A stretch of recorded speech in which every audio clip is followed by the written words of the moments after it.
You learned these rhymes when you were 3. Maybe you were sitting cross-legged on a classroom carpet, your knees tucked under you, your hands ready to clap on the beat. Maybe your teacher smiled from the front of the room, mouthing the words slowly so everyone could follow. Maybe your mother sang them while tying your shoes. Maybe your grandmother sang them while rocking you to sleep. An old woman lived in a shoe. A little lamb followed Mary to school. Sheep stood in a meadow. A baby rocked in a cradle. A bridge fell down. You didn't question any of it. Why would you? They were nursery rhymes. Soft little songs. Sweet little verses. The kind of thing adults give children because the world is too big, too loud, too frightening. But that's the strange part.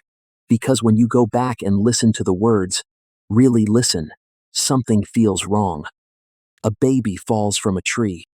A man is thrown down the stairs. A king breaks his crown. A girl comes tumbling after. People fall down. Bridges collapse. Children disappear. And somehow all of this was sung to you with smiles. What if the songs you were taught as a child were never really written for children? What if they were tiny time capsules? What if every innocent rhyme carried something older underneath it? Plague, murder, execution, revolution, religious terror, royal scandal. You thought you were singing nonsense. But maybe you were repeating history. And the darkest part is this. Nobody had to teach you what the words meant. They only had to teach you the tune. Let's start with the one everyone thinks they know. Ring around the Rosie, a pocket full of posies. Ashes, ashes, we all fall down. You probably remember this one as a game. Children form a circle, hold hands, spin around, giggle, and then collapse onto the grass at the end. It feels harmless. It feels silly. It feels like the exact kind of thing a playground was built for. But this rhyme has one of the darkest legends attached to it. For generations, people have whispered that Ring Around the Rosie is really about the Black Plague. The Rosie was said to be the red circular rash that appeared on the skin of plague victims. The pocket full of posies was said to be flowers or herbs people carried to protect themselves from disease, or to cover the smell of death in streets where bodies were piling up too quickly to bury. Ashes, ashes, became, in some versions, the sound of cremation. In others, it was sneezing, coughing, the final signs of sickness. And then, we all fall down. Not a game, a mass grave. Now, historians argue about whether this interpretation is actually true. Some say the rhyme appeared too late to be directly linked to the medieval plague. Others say oral tradition can survive long before anyone writes it down. But whether the plague theory is literal or not, the reason people believe it says something chilling. Because the rhyme already feels like death wearing a child's voice. A circle of children holding hands. A song about sickness. A synchronized collapse. Imagine a village after the plague has passed through. The adults are gone quiet. Doors are marked. Streets smell of smoke and rot, and bitter herbs. Children are left with fragments of what they heard their parents whisper. Rash. Flowers. Ashes. Fall down. They don't understand death the way adults do. So they turn it into a game. That's what children do. They take the unbearable and make it sing. London Bridge is falling down. Falling down. Falling down. London Bridge is falling down. My fair lady. You hear it, and you can almost see children raising their arms to form a bridge while another child runs underneath, hoping not to get trapped when the song ends. Again, a game. Again, laughter. But London Bridge really did fall. Not once. Many times. For centuries, London Bridge was more than a crossing. It was a symbol, a lifeline, a fortress of trade and movement over the River Thames. The bridge carried people, carts, animals, merchants, soldiers, prisoners, and sometimes severed heads displayed on spikes as warnings to the city. It burned. It collapsed. It was rebuilt. It decayed. It was attacked by weather, fire, poor construction, and war. The song may have grown from that long history. A city watching its bridge fail again and again, then turning the disaster into a rhyme. But then there is the darker legend. Some old stories claim that to keep a bridge standing, you had to give it a life, a foundation sacrifice. In folklore across Europe, people believed that major buildings needed a soul inside them.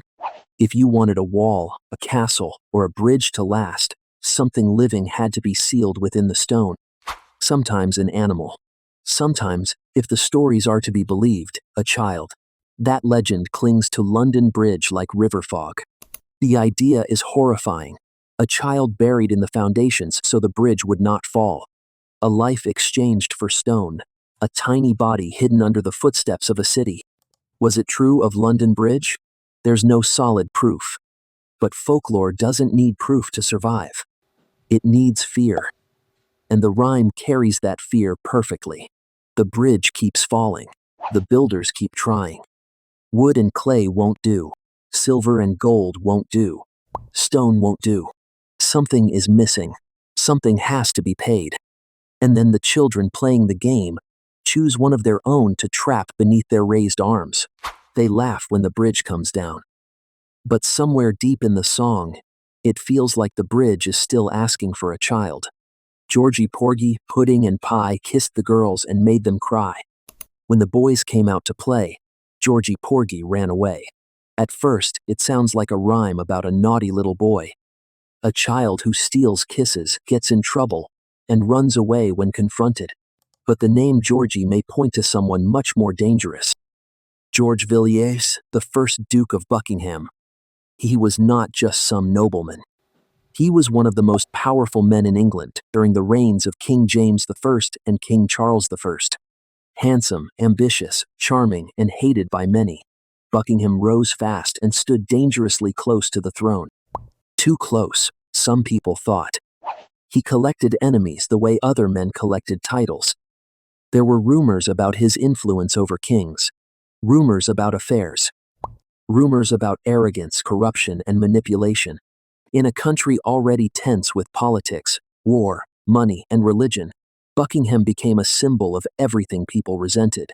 If Georgie Porgie was inspired by him, then kissed the girls and made them cry, is not cute anymore.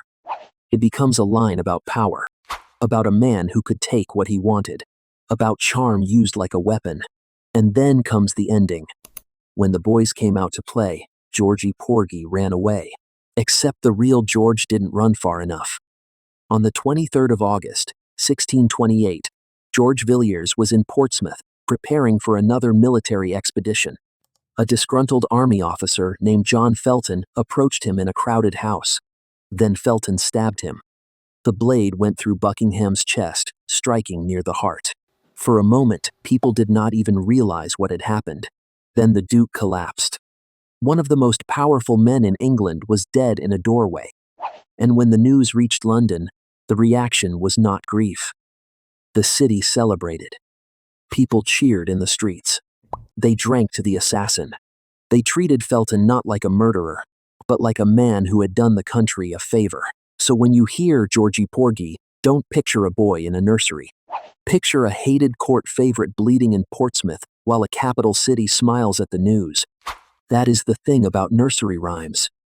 They shrink monsters down until they fit in a child's mouth. Now stop for a second, because this is where it starts to feel uncomfortable.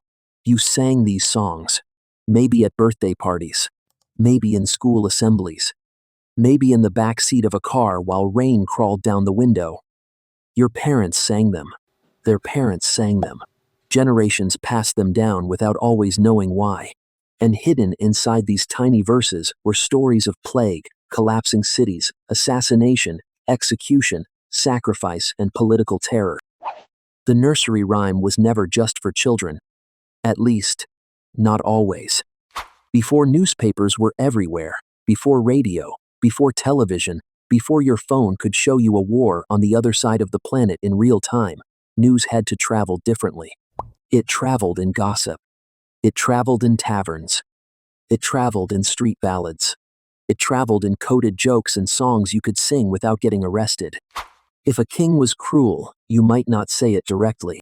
You turned him into Jack. If a queen lost her head, you buried her inside Jill. If priests were hunted, You made it sound like a strange old man who wouldn't say his prayers. If disease filled the streets, children sang about flowers and falling down. A rhyme could survive because it looked harmless. Authorities ignored it. Adults repeated it. Children memorized it. And once children memorized something, it became almost impossible to kill. That is the secret power of nursery rhymes.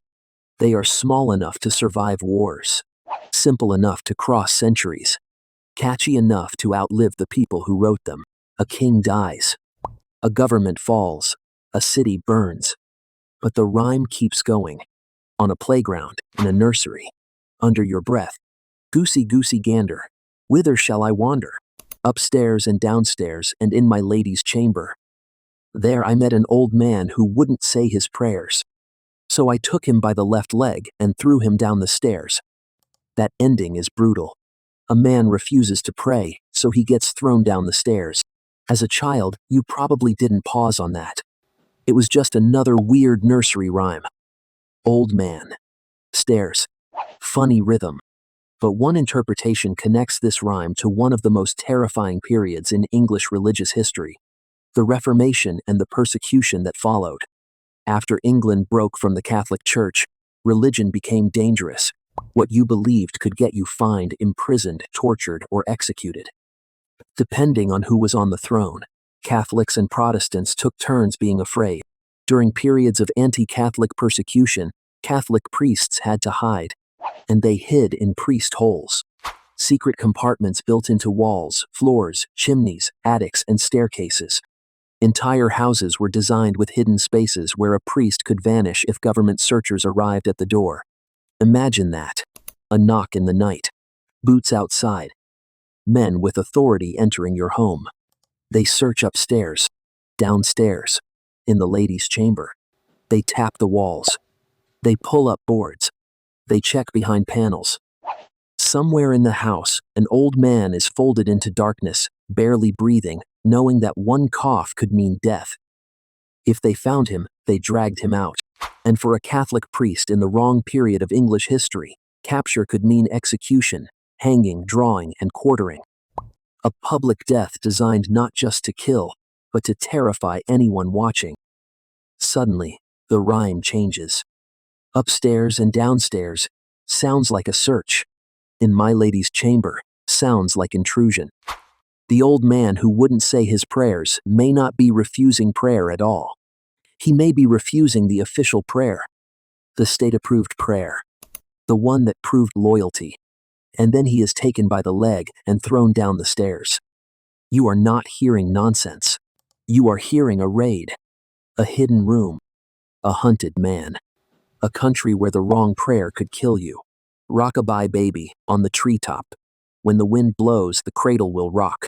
When the bough breaks, the cradle will fall, and down will come, baby, cradle, and all. This is one of the strangest lullabies ever given to children. Think about it. A lullaby is supposed to comfort a baby. This one describes a baby placed high in a tree, rocked by wind, until the branch breaks and everything crashes down. Why would anyone sing that to a child? One theory says the rhyme is political. It may be about the baby son of King James II of England. James II was Catholic, ruling over a largely Protestant political nation that feared a Catholic dynasty. When his wife gave birth to a son in 1688, it changed everything. Before that, many expected James's Protestant daughter Mary to inherit the throne. But a baby boy meant a Catholic heir. To his enemies, that cradle represented the future of England. A Catholic future. A royal succession they could not accept. Then came the rumors. Some claimed the baby boo wasn't real. Some said he had been smuggled into the birth chamber in a warming pan to fake an heir. It sounds absurd now, but political panic makes people believe strange things. That same year, the Glorious Revolution swept James II from power. William of Orange and Mary took the throne. The cradle fell. The royal branch broke. The baby's claim came down with it. If this interpretation is right, then Rock-a-bye Baby is not about a baby in a tree. It is about a dynasty collapsing. A child born into a throne dispute before he could even speak. A nation looking at an infant and seeing not innocence but danger. That is what power does. It turns babies into symbols. It turns cradles into battlefields. And it turns political overthrow into a bedtime song. So the next time someone sings, "Down will come baby," cradle and all, listen closely. That is not comfort. That is a warning disguised as a lullaby. Jack and Jill went up the hill to fetch a pail of water. Jack fell down and broke his crown, and Jill came tumbling after. Simple, right? Two children. A hill, a bucket of water, an accident. But one of the darkest interpretations links Jack and Jill to the French Revolution. Jack is said to be King Louis XVI. Jill is Marie Antoinette, and the hill is not a hill at all. It is the climb toward the guillotine. Louis XVI ruled France at a time when the country was starving, bankrupt, and furious. For ordinary people, bread was expensive, work was scarce, and the monarchy felt impossibly distant from suffering in the streets. The royal family became a symbol of excess. Louis was seen as weak. Marie Antoinette was hated even more fiercely, painted as arrogant, foreign, extravagant, and cruel, whether the accusations were fair or invented. Then the revolution came. The monarchy fell. The king was arrested, tried, and condemned. On the 21st of January, 1793, Louis XVI was taken to the guillotine in Paris. His crown was not just broken. It was cut from him. Months later, Marie Antoinette followed. Jill came tumbling after. Now there are problems with this theory. Versions of Jack and Jill may have existed before the French Revolution, so the rhyme may not have originally been about Louis and Marie. But rhymes change. Meanings attach themselves over time. People take old songs and pour new blood into them. That's how folklore works. It mutates. It remembers more than one thing at once. So even if Jack and Jill did not begin as Louis and Marie, later generations could hear the revolution inside it. A king falls. A queen follows. A crown breaks. And children keep singing. That is the nightmare hidden in plain sight. A rhyme does not need to be historically perfect to carry historical fear. It only needs the right image. A crown. A fall. A woman tumbling after. And suddenly the playground becomes a scaffold. Now imagine this. You are walking past a playground. It is late afternoon. The sun is low. The air is warm. Somewhere nearby, a parent is calling a child's name. Swings creak. Sneakers scrape against the ground. A group of children gathers in a circle. They hold hands. They start to sing. Ring Around the Rosie. And for a second, you almost smile. Because that's what you're supposed to do. Nursery rhymes are supposed to make you feel safe. They belong to childhood.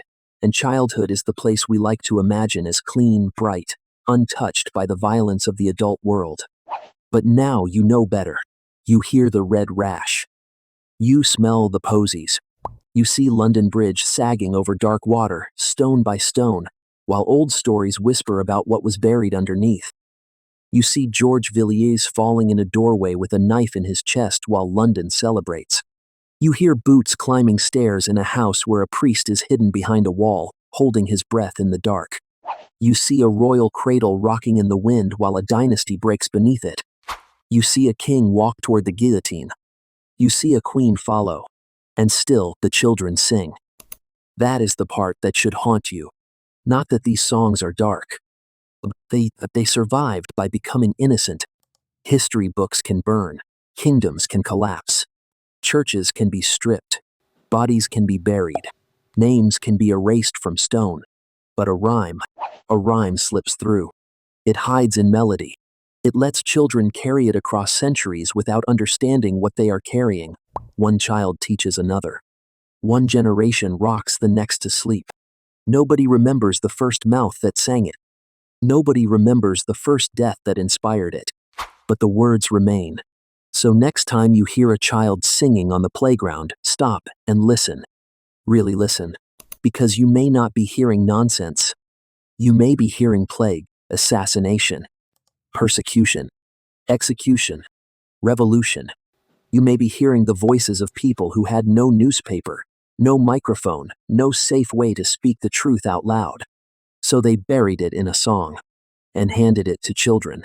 The darkest stories do not always live in locked archives or dusty history books. Sometimes they are right outside your window, being sung in a circle, by children laughing as they fall down,